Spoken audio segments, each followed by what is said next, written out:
Apakah itu menjadi sebuah kebiasaan? Apakah itu menjadi sebuah kesenangan hobi kita? Apakah itu menjadi ketenaran diri kita? Nah, jangan salah sampai kita nggak melibatkan Roh Kudus. Kalau kita nggak melibatkan Roh Kudus, nggak melibatkan Tuhan, sangat mudah kita menjadi kecewa. Sangat mudah kita menjadi sakit hati. Sangat mudah kita tersakiti. Sangat mudah untuk kita menjadi sombong.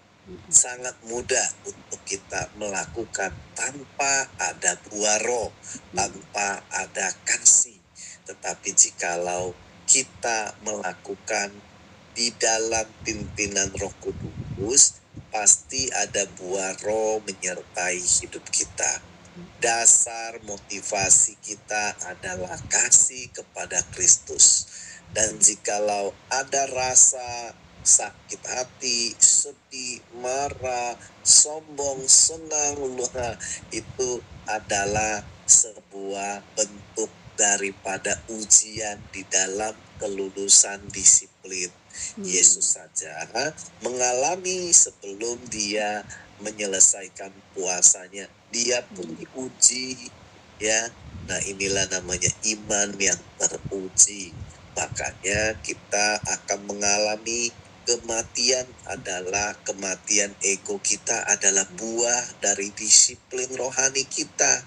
Saat kita rasanya lemah, saat kita rasanya mau menyerah, saat kita rasanya putus asa, saat kita rasanya males, saat kita rasanya ngantuk, saat kita rasanya capek, saat rasanya kita ingin berhenti melakukan apa yang benar, yang kita tahu dari Tuhan, itulah saatnya kita mengalami ujian yang mengarahkan kepada kelulusan dan naik kelas. Jangan berhenti, tetapi evaluasi diri untuk kembalikan pujian, kuasa, kemuliaan, kehormatan kepada Tuhan. Evaluasi diri untuk diri kita ada di dalam tiang api dan tiang awan. Jangan lari, jangan keluar dari kasih karunia. Tetap lakukan secara intensional. Maka itu saya sekalian jawab bahwa kita perlu doa, kita perlu puasa.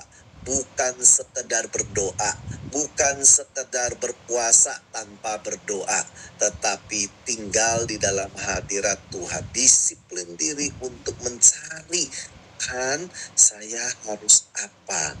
Saya harus bagaimana? Carilah Tuhan, bukan cari manusia. Carilah Tuhan, bukan tangan Tuhan. Carilah wajah Tuhan, bukan pekerjaan dan perbuatan Tuhan.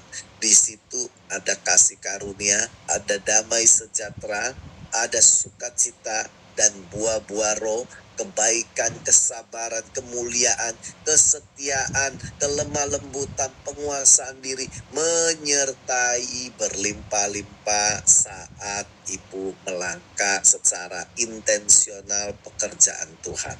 Tuhan Yesus memberkati, Bu. Saya kembalikan Pak Hartono. Kasih Pak Mardi. Pak Mardi